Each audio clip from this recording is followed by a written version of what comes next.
என் உயிரோடு கலந்திருக்கக்கூடிய தலைவர் கலைஞர் அவர்களின் உயிரினும் உயிரான அன்பு உடன்பிறப்புகளே, உங்கள் அனைவருக்கும் என்னுடைய அன்பான தரமான முந்திரி வேணும்னாலும் கடலூர் தான், லேட்டஸ்டான பலாப்பழம் வேணும்னாலும் கடலூர் தான், சர்க்கரை உற்பத்திக்கும் கடலூர் தான், இந்தியாவுக்கே கரண்ட் உற்பத்திக்கும் கடலூர் தான். சோழர் காலத்துல கடல் வாணிபம் செழித்த ஊர் நம்ம கடலூர். வாடிய பயிரை கண்டபோதெல்லாம் வாடினேன்னு சொன்ன கருணையே வடிவான வள்ளலார் வளவந்த மாவட்டம் இந்த கடலூர். சிதம்பரம் நடராஜர் கோயில், பிச்சாவரம் அலையாத்தி காடு, சில்வர் பீச்னு இன்னும் எத்தனையோ பெருமைகள் கொண்ட மாவட்டம் நம்முடைய கடலூர். சேஞ்சாஜி கோட்டையில திராவிட மாடல் 2.0 ஆட்சி அமைய ஆதரவு கேட்டு புனித டேவிட் கோட்டை அமைஞ்சிருக்கக்கூடிய கடலூருக்கு வந்திருக்க தலைவர் கலைஞர் அவர்கள் 5 முறை தமிழ்நாட்டை ஆட்சி செய்து நவீன தமிழ்நாட்டை உருவாக்கினார். 2021 6வது முறையா கழக அரசு அமைஞ்ச உடனே இது திராவிட மாடல் அரசுன்னு பெயர் வச்சோம். 10 ஆண்டுகளா அதிமுக ஆட்சி நாசம் செஞ்ச நிர்வாகத்தையும் நிதிநிலையும் நாம சரி செஞ்சோம்னு சொல்றதை விட தமிழ்நாடு 0.07 விழுக்காடுன்னு வளர்ச்சின்னு பழனிசாமி படுபாதாளத்தில் தள்ளின நம்ம மாநிலத்தை நம்ம ஆட்சியில திராவிட மாடல் ஆட்சியில சாதனை திட்டங்களால 11.19 விழுக்காடு பொருளாதார வளர்ச்சியோட இந்தியாவிலேயே தமிழ்நாடு தான் நம்பர் 1 ஸ்டேட்னு கொண்டு வந்திருக்கிறோம். அது மட்டுமல்ல, உலக பத்திரிகைகள் எல்லாம் தமிழ்நாடு சூப்பர் ஸ்டார் ஸ்டேட்னு தலைப்புச் செய்தியா போடுகிற அளவுக்கு சூப்பர் ஹிட் கவர்மெண்ட்டை கொடுத்தோம். திராவிட மாடல்ல நாம செஞ்ச ஒவ்வொரு திட்டமும் இட்டாச்சு. இன்னும் சொன்னா super hit, super duper hit. அடுத்து திராவிட மாடல் 2.0க்கு ரெடி ஆகலாமா? நான் ரெடி, நீங்க ரெடியா? சாதனை திட்டங்களை நிறைவேற்றின தெம்போட திராணியோட உரிமையோட உங்ககிட்ட நான் வந்திருக்கிறேன். இப்போ வேட்பாளர்களை அறிமுகப்படுத்தலாமா? என்னதான் நம்முடைய விடுதலை சிறுத்தை கட்சியுடைய தலைவர் எழுச்சி தமிழர் ஏற்கனவே அறிமுகப்படுத்தி இருந்தாலும் இந்த கூட்டணி கட்சியுடைய தலைவர்ங்கிற முறையில அதை வழிமொழிந்து நானும் அறிமுகப்படுத்த விரும்புகிறேன். முதல்ல குறிஞ்சிப்பாடி தொகுதியினுடைய சட்டமன்ற தொகுதி நம்ம வெல்லும் வேட்பாளர் வேங்கையின் மைந்தன் MRK பன்னீர்செல்வம். தமிழ்நாட்டினுடைய வரலாற்றிலேயே முதல் முறையா வேளாண்மைக்கு பட்ஜெட் தாக்கல் செஞ்ச அமைச்சர் தான் இவர். மண் செழிச்சு விளைச்சல் பெருகி விவசாயிகள் மகிழ்ச்சியா இருக்கிறதுக்கு காரணமானவர். அவருக்கு உதயசூரியன் சின்னத்தில் உங்க பொன்னான வாக்குகள் அளிக்கணும் என்று அன்போடு உரிமையோடு கேட்கிறார். அடுத்து திட்டக்குடி சட்டமன்ற தொகுதி நம்மை வெல்லும் வேட்பாளர் தொழிலாளர்களுடைய உரிமைகளை பாதுகாத்து அவங்களுடைய நலனுக்காக உழைச்ச CV கணேசன் அவர்கள். தொழிலாளர் பிரச்சனைகளை தீர்த்தது மட்டுமல்ல, நம்ம இளைஞர்களை திறன்மிக்கவர்களாக மாற்றி மாவட்டந்தோறும் வேலை வாய்ப்பு முகாம்களை நடத்தி லட்சக்கணக்கான இளைஞர்களுக்கு வேலை வாய்ப்பு கிடைக்க செஞ்சவர். அவருக்கு உதயசூரியன் சின்னத்தில் உங்க பொன்னான வாக்கு அளிக்கணும்னு அன்போடு உரிமையோடு கேட்க. அடுத்து விருத்தாசலம் சட்டமன்ற தொகுதி நமது வெல்லும் வேட்பாளர் அருமை சகோதரி பிரேமலதா விஜயகாந்த் அவர்கள். என் ஆருயிர் நண்பர் கேப்டன் விஜயகாந்த் அவர்களுடைய மனைவி, தேசிய முற்போக்கு திராவிட கழகத்தின் பொதுச் செயலாளர் நண்பர் கேப்டன் விஜயகாந்த் உருவாக்கிய கட்சியை துணிச்சலா நடத்தி துரோகிகளிலிருந்து தமிழ்நாட்டை காப்பாற்றணும் என்ற தெளிவா முடிவெடுத்து உறுதியோட நம்முடைய கொள்கை கூட்டணியில இணைந்திருக்கிறார். அவரே சொன்னார், சில நாட்களுக்கு 2 நாட்களுக்கு முன்பு அவருடைய அன்பு மகன் விஜயபிரபாகரனுக்கு ஆதரவா விருதுநகர்ல பிரச்சாரத்துக்கு போயிருந்தார். அப்ப பிரச்சார கூட்டத்தில் நான் குறிப்பிட்டேன், அதைத்தான் குறிப்பிட்டார்.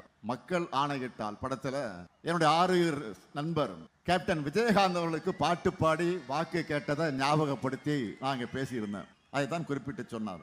அவரே அந்த பாட்டினுடைய வரியை எடுத்து, அது தலைவர் கலைஞர் எழுதிய பாடல். ஆற அமர கொஞ்சம் யோசிச்சு பாரு, என் அடுத்த வரும் தலைமுறைய சிந்திச்சு பாரு, ஏற இறங்க பார்த்து எடைகளை போடு, நீ எத்தனுக்கும் பித்தனுக்கும் தடைகளை போடு. இதான் பாட்டு.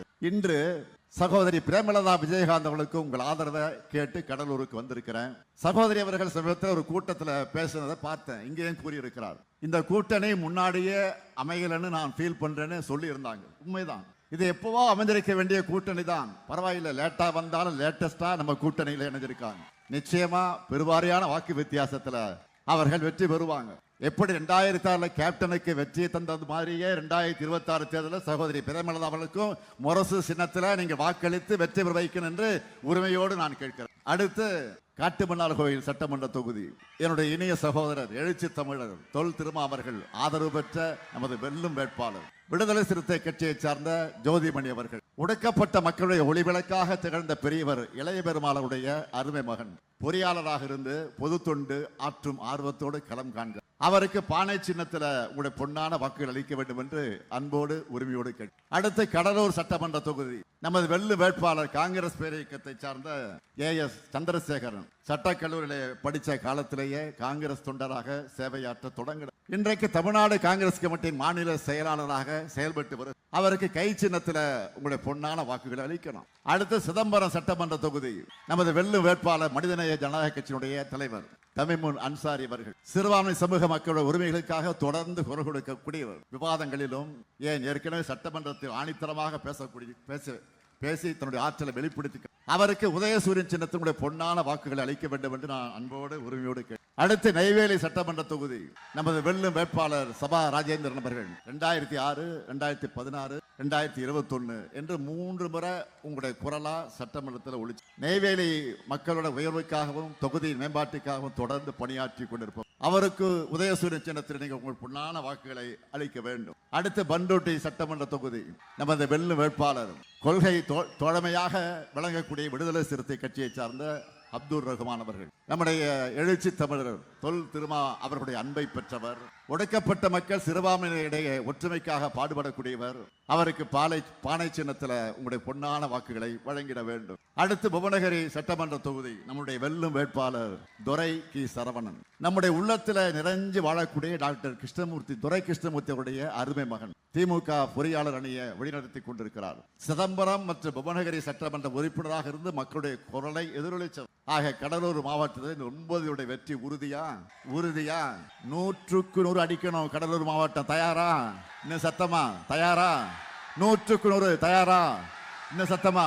வெற்றி உறுதியாயிடுச்சு. நீங்க உட்காரலாம். மகளிர் மேம்பாட்டுக்கு முதல் கையெழுத்திலேயே விடியல் பயணத்தினுடைய திட்டத்தை சாத்தியப்படுத்தினவன் தான் இந்த எழுச்சி தமிழர் குறிப்பிட்டு சொன்னார். இன்றைக்கு நம்மை பின்பற்றி இன்றைக்கு நாட்டில் இருக்கக்கூடிய பல்வேறு மாநில பெண்களுக்கு கட்டணமில்லா பயணம் அதை அறிவித்துக் கொண்டிருக்கிறார்கள். நம்மோட திட்டங்களை காப்பியடிச்சே பழக்கப்பட்ட அதிமுக அதை பத்தி சொல்லி இருக்கு. நான் கேட்கிறேன், 2016 தேர்தல் அறிக்கையில வயசானவங்களுக்கெல்லாம் பேருந்துகளை இலவசம் சொன்னாங்க, செஞ்சாங்களா? 2016 அதிமுக ஆட்சிக்கு வருவதற்கு முன்பு வயசானவங்களுக்கு பேருந்துரை இலவசம் சொன்னாங்க, செஞ்சாங்களா? திமுகவை பொறுத்த வரைக்கும் சொன்னதை செய்கிற ஹிஸ்டரிய அந்த கெப்பாசிட்டிய நம்ம கிட்ட மட்டும்தான் இருக்கு. மகளிர் முன்னேற்றத்திற்கு அடிப்படையான இந்த விடியல் பயண திட்டத்தை நியாயமா மாண்புமிகு பிரதமர் அவர்கள் வரவேற்று. ஆனா அவர் என்ன சொன்னார் தெரியுமா? நகரங்கள்ல பெண்கள் கட்டணம் இல்லாமல் பயணிக்கிற காரணத்துக்கு மெட்ரோ ரயில் பயன்படுத்துறவங்க எண்ணிக்கை குறைஞ்சிட்டு அப்படின்னு சொன்னார். மெட்ரோ லாபகரமா இயங்க முடியலன்னு கவலைப்பட்டிருக்கிறார். பிரதமரே இப்படி பேசுறாருன்னா என்ன பொருள்? அவருக்கு இந்த திட்டம் பிடிக்கல. மகளிர் முன்னேற்றத்தை பற்றி அவர் கவலைப்படல. அது மட்டுமல்ல, அவங்க வந்தா NDA ஆட்சியில இந்த விடியல் பயண திட்டத்தை நிறுத்திடுவாங்க என்றுதானே பொருள். மோடியோட பேச்சை மீறி செயல்படுகிற துணிவு பழனிசாமிக்கு இருக்கா?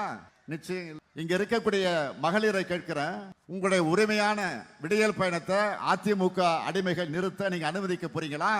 விடியல் பயணத்தை மட்டும் இல்ல, தமிழ்நாட்டை சீரழிக்க NDA கூட்டம் நிறைய பிளான் வச்சிருக்காங்க. என்ன அந்த பிளான்? விவசாயிகளுக்கு இலவச மின்சாரத்தை நிறுத்திடுவாங்க. அதுக்கான ட்ரைலர் தான் உதய் மின் திட்டம். அதே மாதிரி தமிழ் அழிப்பதற்கான பிளான் தான் மும்மொழி திட்டம். அது மட்டும் இல்ல, மாநில மக்களை தங்களுக்கான அரசை தேர்ந்தெடுக்கிற நாசம் செய்யத்தான் ஒரே நாடு ஒரே தேர்தல் திட்டம். அடுத்த நம்முடைய உழைப்பையும் வரிப்பணத்தையும் சுரண்டி கொண்டு வந்திருக்கக்கூடிய திட்டம் தான் GST திட்டம். விரைவில் தமிழ்நாட்டோட பிரதிநிதித்துவத்தையும் அதிகாரத்தை குறைக்க வரக்கூடிய திட்டம் தான் தொகுதி மறுசீரமைப்பு. இப்படி வரிசையா NDA கூட்டணி நிறைய பிளான் வச்சிருக்காங்க. இதையெல்லாம் முறியடிக்க யாரால முடியும் சொல்லுங்க? நம்மால மட்டும்தான் முடியும். நம்மால் மட்டும்தான் முடியும். இங்க மேடையில் இருக்கக்கூடிய மதச்சார்பற்ற முற்போக்கு கூட்டணி கட்சிகளால் தான் முடியும். நம்ம தமிழ்நாடு டாப் கியர்ல முன்னோக்கி போகணும்னா திராவிட மாடல் 2.2 ஆட்சி தான் அமையணும். பச்சை போய் பழனிசாமி ஆட்சியில தமிழ்நாடு எப்படியெல்லாம் பாழடிக்கப்பட்டுச்சு. கரப்ஷன், கமிஷன், கலெக்ஷன், இதுதான் பழனிசாமியுடைய ட்ரேட்மார்க். தொழில் தொடங்க வந்த கம்பெனிகள் எல்லாம் வெளிமாநிலத்துக்கு ஓடுனாங்க. அமைச்சர்களே குட்கா மாமூல் வாங்கினாங்களா? மாமூல் பட்டியல 2 DJPக்கள் இருந்தாங்களே மாமூல் பட்டியல்ல. பழனிசாமிக்கு தெரியாமல அந்த மாமூல் வசூல் நடந்துச்சு. பழனிசாமி அவர்களை தமிழ்நாடு போதை பொருள் மயமானது உங்க ஆட்சியில தான். பட்டி தொட்டியெல்லாம் போதை பொருள் வித்துச்சு உங்க ஆட்சியில தான். கையை கட்டி வேடிக்கை பார்த்த உங்க பாக்கெட்டுக்கு வந்த மாமூல் எவ்வளவு? இப்படி என்னால பழனிசாமி பற்றி பெரிய லிஸ்டே போட முடியும். நம்ம திராவிட மாடல் ஆட்சியை பொறுத்த வரைக்கும் வளர்ச்சியில கண்ணுங்கருத்துமாக இருக்கணும்னு சிஸ்டமேட்டிக்கா திட்டமிட்டு திட்டங்களை செயல்படுத்திக்கிட்டு இருக்கு. வளர்ச்சினா எல்லா மாவட்டத்துக்குமான வளர்ச்சியா இருக்கணும்னு நம்ம அரசுல பார்த்து பார்த்து திட்டங்களை செயல்படுத்திக்கிட்டு இருக்கோம். அதுல சிலவற்றை மட்டும் ஹைலைட்டா நான் சொல்ல விரும்புறேன். சிதம்பரத்துல புதிய பேருந்து நிலையம், பிச்சாவரம் சுற்றுலா மைய மேம்பாட்டு பணிகள், கடலூர் மாநகராட்சி அண்ணா பாலத்துக்கு அருக கெடிலமாற்றின் குறுக்கே புதிய பாலம், சிதம்பரம் கூட்டு குடிநீர் திட்டம், அருவாள் மூக்குல கடல் நீர் உட்புகுவதை தடுக்க வெள்ள நீரை விரைவா வடிய அதற்காக புதிய கால்வாய், குறிஞ்சிப்பாடி வட்டத்துல பெருமாள் ஏரிய தூர்வாரி கரைகளை பலப்படுத்தி கொள்ளளவை மேம்படுத்தக்கூடிய பணி, திட்டக்குடியில புதிய கால்நடை தீவன ஆலை, இன்னும் நிறைய இருக்கு. சொன்னா ஒரு நாள் நான் மேடைக்கு மேடை சாதனை திட்டங்களை புள்ளி விவரங்களோட சொல்றேன்ல.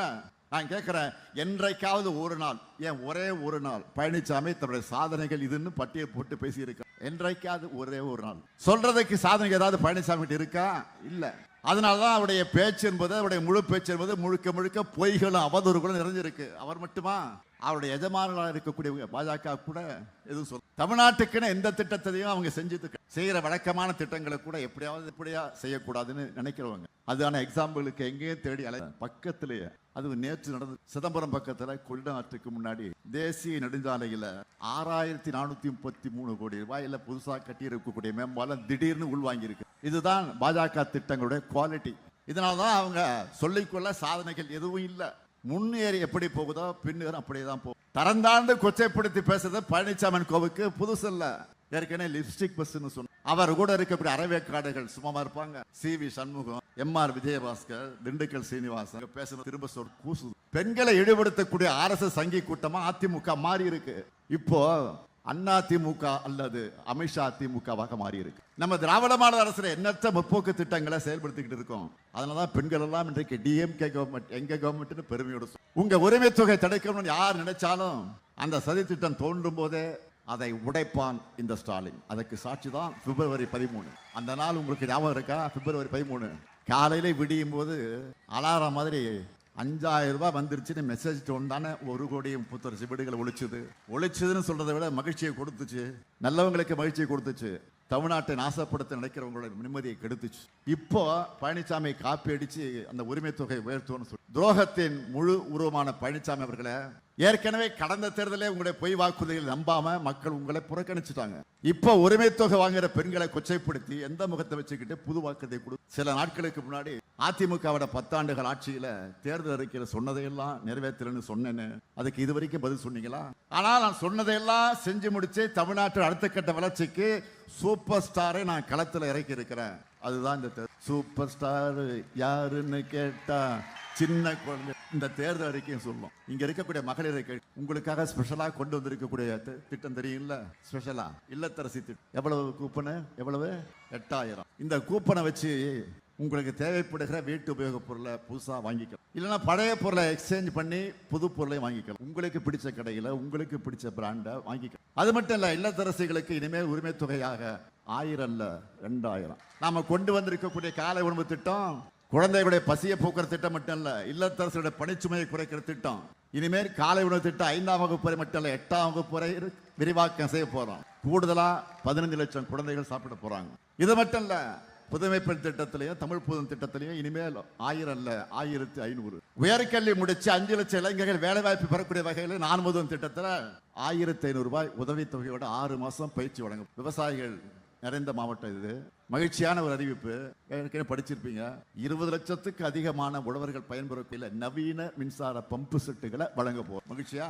நெல் கொள்முதல் விலை குவிண்டால் ஒன்றுக்கு 3500 ரூபாயாக உயர்த்தி வழங்க. கரும்பு கொள்முதல் விலை டன் ஒன்றுக்கு 4500 ரூபாயாக உயர்த்தி வழங்கப்படும். இன்னொரு முக்கியமான வாக்குறுதி, இயற்கை சீற்றத்தால் அதிகம் பாதிக்கப்படக்கூடிய மாவட்டம் கடலூர் மாவட்டம். உங்களுடைய வேதனையை துடைக்கணும். போர்க்கால இழப்பீடுகளாம் இரவை பாசன பயிர்கள் மற்றும் நெல் பயிர்களுக்கு ஹெக்டேர் ஒன்றுக்கு 25000 ரூபாய், நீண்டகால பயிர்களுக்கு 27000 ரூபாயும், மானாவாரி பயிர்களுக்கு 12000 ரூபாயும் வழங்கப்படும் அறிவிச்சிருக்கு. அடுத்து பால் கொள்முதல் விலை லிட்டர் ஒன்றுக்கு 5 ரூபாய் உயர்த்தி வழங்க. முதியோர் உதவி தொகை 1200 ரூபாயிலிருந்து 2000 ரூபாயாக உயர்த்தும். மாற்றுத்திறனாளிகளுக்கான உதவித்தொகை 1500 2500 ரூபாயாக. மீன்பிடி தடைகால சிறப்பு நிவாரணத் தொகை 8000 ரூபாயிலிருந்து 12000 ரூபாயாகும். மீன்பிடி குறைவு கால சிறப்பு நிவாரணத் 6000 ரூபாயிலிருந்து 9000 ரூபாயாகவும் உயர்த்தி வழங்கும். மீன்பிடி துறைமுகங்கள் மற்றும் மீன் இறங்கு தளங்கள்ல நவீன உட்கட்டமைப்பு வசதிகள் ஏற்படும். இதெல்லாம் மட்டும் இல்லாம டெல்டா மாவட்டங்களுக்கான சிறப்பு வளர்ச்சி திட்டம்,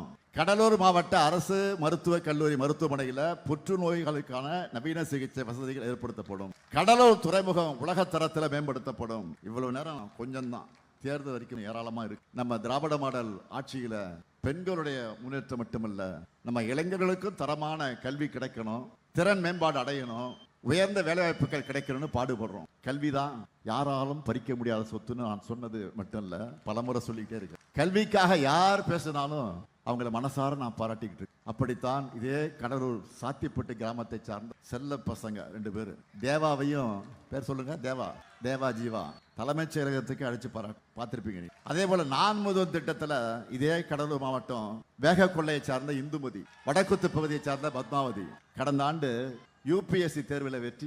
இப்படி நம்ம பிள்ளைகள் பெறக்கூடிய வெற்றியை தான் திராவிட மாடல் ஆட்சியோட வெற்றியா பாருங்க. இது மாதிரி திராவிட மாடலோட அடையாளமா லட்சக்கணக்கான சக்சஸ் ஸ்டோரிஸ் இருக்கு. ஆனா பழனிசாமி ஆட்சியோட அடையாளங்கள் பொல்லாத ஆட்சிக்கு பொள்ளாச்சியே சாட்சி, அதான் அடையாளம். துப்புக்கட்ட ஆட்சிக்கு தூத்துக்குடியே சாட்சி, கொடூரமான ஆட்சிக்கு கொடநாடே சாட்சி, கேடுகட்ட ஆட்சிக்கு சாத்தான்குளமே சாட்சி. இப்படி எல்லாமே நெகட்டிவ் தான். இதெல்லாம் பழனிசாமி ஆட்சியோட பல்லிழிக்கு லட்சம். தவறுக்கு மேல் தவறுகள் செஞ்ச பழனிசாமி தன்னுடைய தவறுகளிலிருந்து தப்பிக்க சரண்டராகி இருக்கக்கூடிய இடம் தான் பாஜக. தன்னுடைய தவறுகளிலிருந்து தப்பிக்க அவர் கொடுத்த விலைதான் தமிழ்நாட்டுடைய உரிமைகள். தமிழ்நாட்டுக்குள்ள கால் பதிக்க முடியாத பாஜகவுக்கு பின்வாசலை திறந்து விடும் என்பதுதான் பழனிசாமிக்கு கொடுக்கப்பட்டிருக்கக்கூடிய அசைன்மெண்ட். அதனாலதான் நாங்க சொல்றோம், நடக்கிற தேர்தல் தமிழ்நாடு அணியா டெல்லி அணியா அழுத்தமா எல்லா இடத்திலையும் கேட்கிறேன். டபுள் இன்ஜின் டப்பா இன்ஜின் சொல்லிக்கிட்டு டெல்லியோட ரிமோட் கண்ட்ரோலுக்கு ஆளுக அடிமைகள் தமிழ்நாட்டில் ஆளக்கூடாது. தமிழ்நாட்டை நாசப்படுத்த நினைக்கிற ஆணவ பாஜகவும் அடிமை அதிமுகவும் வேரோடி மண்ணோடு வீழ்த்தப்படணும். அதுக்கு தமிழகத்தில் திராவிட முன்னேற்ற கழகம் தான் மீண்டும் ஆட்சிக்கு வரணும். கலைஞருடைய மகனா கேட்கிறேன், திராவிட மாடல் 2.0 ஆட்சி அமைய குறிஞ்சிப்பாடியில எம்ஆர்கே பன்னீர்செல்வம் அவர்களுக்கு, திட்டக்குடியில சிவி கணேசன் அவர்களுக்கு, நெய்வேலியில சபா ராஜேந்திரன் அவர்களுக்கு, புவனகிரியில துரைக்கு சரவணன் அவர்களுக்கு, சிதம்பரம் தொகுதியில தமிழ்மூன் அன்சாரி அவர்களுக்கு உதயசூரியன் சின்னத்துக்கு வாக்கு அளிக்கணும். அதே போல விருத்தாசலத்தில் சகோதரி பிரேமலதா விஜயகாந்த் அவர்களுக்கு முரசு சின்னத்திலும் வாக்கு அளிக்கணும். பண்டுட்டியில விடுதலை சிறுத்தை கட்சியை சார்ந்த அப்துல் ரஹ்மான் அவர்களுக்கும், காட்டுமன்னார் கோயில் ஜோதிமணி அவர்களுக்கும் பானை சின்னத்திலும் வாக்கு அளிக்கணும். அதே போல் கடலூர்ல காங்கிரஸ் பேர் இயக்கத்தை சார்ந்த சந்திரசேகரனுக்கு கை சின்னத்தில் உங்களுடைய வாக்கு அளிக்கணும். தமிழ்நாட்டு மக்களுடைய ஒட்டுமொத்த விருப்பமா அமையவிருக்கக்கூடிய திராவிட மாடல் 2.0 ஆட்சியில் சாதனைகள் சிறக்கும், தமிழ்நாடாக விளங்கும். இது உங்களுடைய ஸ்டாலின் கேரண்டியாக கொடுக்கிற தமிழ்நாடு மென்மேலும் வளர்ந்திட, திராவிட மாடல் நல்லாட்சி தொடர்ந்திட ஆதரிப்பீர். முற்போக்கு கூட்டணி வேட்பாளர்களை வெல்வோம் ஒன்றாக, வெல்வோம் ஒன்றாக, வெல்வோம் ஒன்றாக. நன்றி, வணக்கம்.